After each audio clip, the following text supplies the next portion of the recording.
देखिए, राजस्थान में विधानसभा सत्र चल रहा है, हर तमाम विधायक पहुँचे हुए हैं और पक्ष-विपक्ष जो मुद्दे हैं तमाम, वो उठाए जा रहे हैं। चाहे वो जनता के हित की बात हो, चाहे अगर बात करें तो राजनीतिक पार्टियों की, वो तमाम चर्चाएँ चल रही हैं विधानसभा सत्र के दौरान। हमारे साथ में अभी मौजूद हैं जसवंत सिंह गुर्जर जो कि विधायक हैं बाड़ी धौलपुर से, बीएसपी के विधायक हैं। सर, पहले तो आपका बहुत-बहुत स्वागत है। धन्यवाद। सर, हाल-फिलहाल में विधानसभा सत्र के जो है शीतकालीन चल रहा है, उसमें पहले ही दिन जो है कांग्रेस ने बड़े जो है जन समर्थन के साथ अपने विधायकों के साथ एक मुद्दा उठाया नरेगा को लेकर, मनरेगा जो जिनकी योजना थी उसको लेकर के। अब जो वो है बीवी जी राम जी भारतीय जनता पार्टी ने कर दी है, उसको कैसा देखते हैं? देखिए साहब, नाम बदलने से कुछ नहीं होता। ये राजनीति है, जिसकी सरकार आती है तो निश्चित तौर पर चाहती है कि हमारा नाम हो और हमारे जो योजना है उसको नाम हम दें। अब कांग्रेस के टाइम में महात्मा गांधी के नाम से वो थी नरेगा। अब उन्होंने नाम तो ऐसा नहीं दिया, लेकिन राम जी दे दिया उन्हें, जी राम जी। तो उसमें काम तो वही होंगे, लाभ तो जो जनता को मिलना है, मजदूर को मिलना है, गरीब को मिलना है, वो लाभ तो इनको मिलेगा। अब नाम बदल दिए तो नाम बदलने से मैं समझ रहा हूँ कि ये इस तरह की अब उनकी सरकार है कि वो नाम बदलेंगे।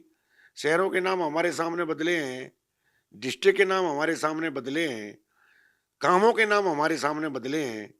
तो जिसका जो समय आता है उस हिसाब से नाम बदलते हैं। बाकी काम में कोई फर्क नहीं है। काम तो उन्होंने सीमाएं पहले 100 दिन की थी, अब 120 दिन की सीमाएं कर दी हैं। काम तो ज़्यादा ही दिन का मिलेगा, अब किसानों को लाभ भी मिलेगा, समय से काम मिलेगा, समय से पैसा मिलेगा और ज़्यादा मात्रा में किसान काम करेंगे। तो मैं समझ रहा हूँ वो मजदूर काम करेगा, तो मैं समझ रहा हूँ इसमें नुकसान तो है नहीं, जनता का मजदूर का नुकसान तो है नहीं। अब नाम बदलने से जनता को तो मैं समझ रहा हूँ कोई फर्क पड़ने वाला नहीं है। अब श्रेय की नाम की होड़ लगी हुई है दोनों पार्टियों में, उनकी आती है तो वो नाम बदल देते, उनकी आती है वो नाम बदल देते। कांग्रेस सर ये कह रही है कि नाम भी पूरा कानून बदल दिया, उसमें 125 दिन कर दिया। दूसरा ये है कि 60-40 का रेशो कर दिया कि अब जो है 40% जो है यहाँ से स्टेट से और उसके बाद में 60% पहले केंद्र क्या था सरकार से। सर, पहले जो है केंद्र वहन करता था। भाई, केंद्र में उन्हीं की सरकार है, स्टेट में भी उन्हीं की सरकार है, इसलिए कर दिया। माने कि यहाँ से भी सहयोग मिले और वहां से भी सहयोग मिले, कुल मिला के तो सहयोग कोई करे, लाभ जनता का मजदूर का होना है। हाल फिलहाल में सर एक मुद्दा बड़ा चल रहा है जिसको लेकर के कांग्रेस लगातार, चाहे केंद्र की बात करें राज्य की बात करें, दोनों तरफ राजस्थान में और दिल्ली में भी मुद्दा बना रही है एसआईआर को लेकर कि कहीं ना कहीं वोट कटौती हो रही है, वोटों में हेराफेरी हो रही है। और हाल फिलहाल में एसआईआर में कई विधायकों ने भी आरोप लगाए।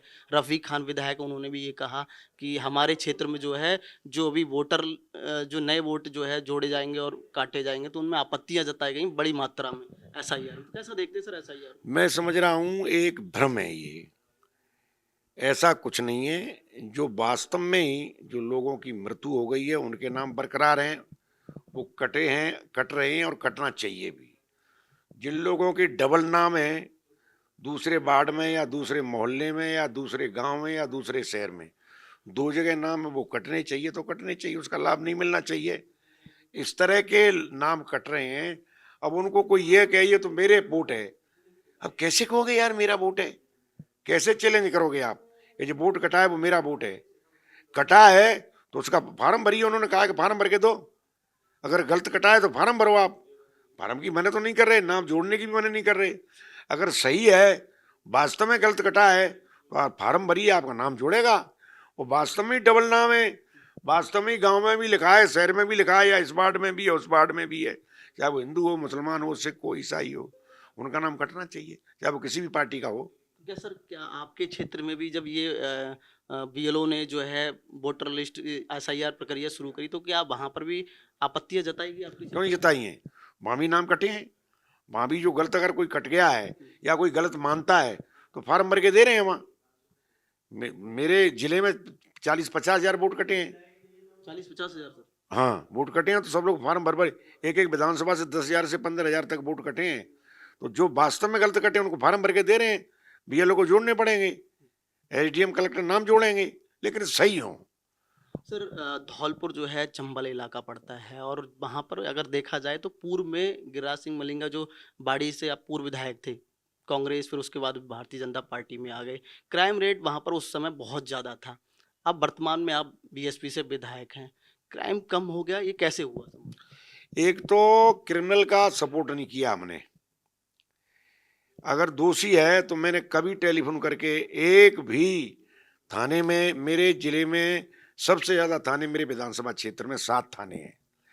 वो चाहे सजाती हो, चाहे कार्यकर्ता हो, चाहे और कोई हो, अगर वो गलत काम कर रहा है तो कितनी भी सिफारिश आए, कितने भी मेरे मतदाता आए, जो भी कार्यकर्ता मेरे संग रहा हो, अगर वो भी मेरे से कहता है कि इसकी मदद करो गलत आदमी की, मैंने आज तक मदद नहीं की। ये पूरा विधानसभा क्षेत्र मेरा जानता है, चाहे मेरी बिरादरी के, मेरी जाति के लोग हों, बदमाश है तो बदमाश है।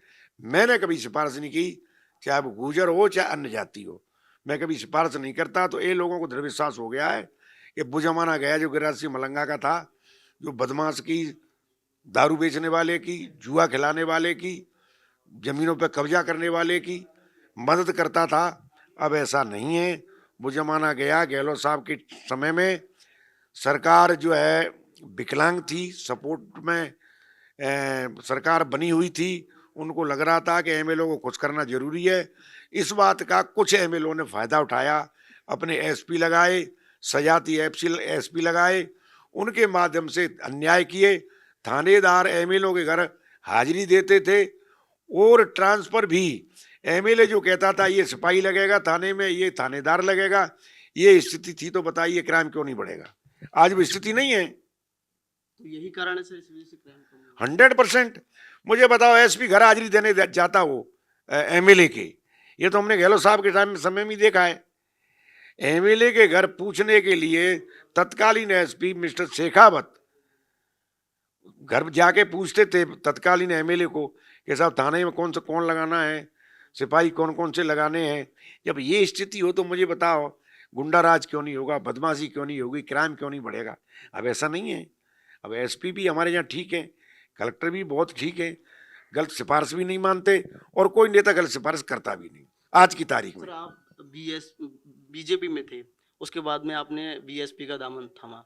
तो सर क्या लगता है कि भारतीय जनता पार्टी छोड़ करके आप बीएसपी में आए? अगर बीएसपी की स्थिति की बात करें तो राजस्थान में तो बहुत कम मात्रा में जो है देखो उसके, एक लेकिन सर यूपी की बात करें तो यूपी में भी धीरे धीरे बीएसपी जो है डाउन होती चली जा रही है। कैसा देखते हैं कि राजस्थान में बढ़ चढ़ के अब जो है पंचायती राज चुनाव आने वाले हैं, उसमें को बाहर आएगा? देखो, एक तो आपका ये कहना गलत है कि बीजेपी का आपने को छोड़ के आपने दामन बसपा का पकड़ा है।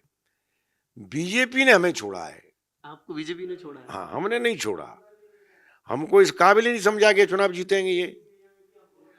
जो आदमी बीजेपी के कार्यकर्ताओं को पिछले 10 साल से परेशान कर रहा हो, जो आदमी सरेआम अधिकारियों कर्मचारियों की पिटाई कर रहा हो, जो आदमी झूठे मेरे कार्यकर्ताओं पे, बीजेपी के कार्यकर्ताओं पे झूठे मुकदमा लगा के जेल में पटकता हो, और उसी आदमी को टिकट दे दे, तो मुझे बताओ बीजेपी वाले कार्यकर्ता कैसे उसे वोट देंगे? जो दुखी रहे हो 10 वर्ष तक, उसको भी टिकट पकड़ा दी। इसे तो टिकट दे दो साहब, चारों जिले की सीट निकाल लेगा। अब चारों की चारों हार गई। और यही बड़ा कारण था नाराजगी का किसकी नाराजगी? बीजेपी से, आपकी नाराजगी का? नहीं, मेरी नाराजगी कुछ नहीं थी बीजेपी से। मेरी टिकट काटी उन्होंने भाई, तो मुझे तो लड़ना ही था किसी न किसी से। मुझे तो पता थी कि इस आदमी का जो 15 साल का अन्याय है, जो जनता ने पीड़ा झेली है, जो कार्यकर्ताओं ने परेशानी झेली है, जिन कार्यकर्ताओं के घर पर रोटी तक नहीं होती थी, जेल में पटक दिए थे, ऐसा व्यक्ति चुनाव कैसे जीतेगा? मैं तो कुछ टिकट नहीं मिलती तो मैं निर्दलीय लड़ता। लेकिन सर आपने जीत के साबित कर दिया कि आप जनसेवक हैं जनता के वहां। देखिए, 27,500 की जीत हुई है तो जनता जनार्दन की कृपा है। मेरा क्या है इसमें? मेरा कुछ नहीं है। सर हाल ही में ओमारू सीट को लेकर बड़े घोटाले देखने को मिले। 2018 की भर्तियों में ओमारू सीट में घपले। युवा परेशान है, हताश है, और वर्तमान सरकार को 2 साल हो चुके हैं, फिर भी कहीं ना कहीं कुछ चीजें ऐसी देखने को मिल रही हैं, कोई बड़ा एक्शन नहीं हो रहा है। पेपर माफियाओं पर, घोटालों पर, बड़े मगरमच्छ की जो जिक्र चल रहा था कि बड़े मगरमच्छ जो है पकड़े जाएंगे। देखिए, एक तो जो सत्ता में होता है उसका विरोध होता है, जो सत्ता में होता है उसका विरोध होता है। अभी 2 साल हुए हैं, सुधार होगा, अभी 3 वर्ष बाकी हैं, ऐसा नहीं है सुधार नहीं हो, सुधार भी होगा। और अगर ये चाहते हैं कि दोबारा सरकार सत्ता में आए, तो मैं समझ रहा हूँ इनको चेतना चाहिए, इनको सोचना चाहिए, इनको कार्यशैली बदलनी चाहिए। और जो भी बेहतर कार्यशैली अगर इनकी होगी, तो मैं समझ रहा हूँ इनका भविष्य ठीक है। अन्यथा जनता जवाब देने बैठी है। जैसा अब तक होता आया है, कभी 5 साल ये तो कभी 5 साल वो, ऐसा ही होगा।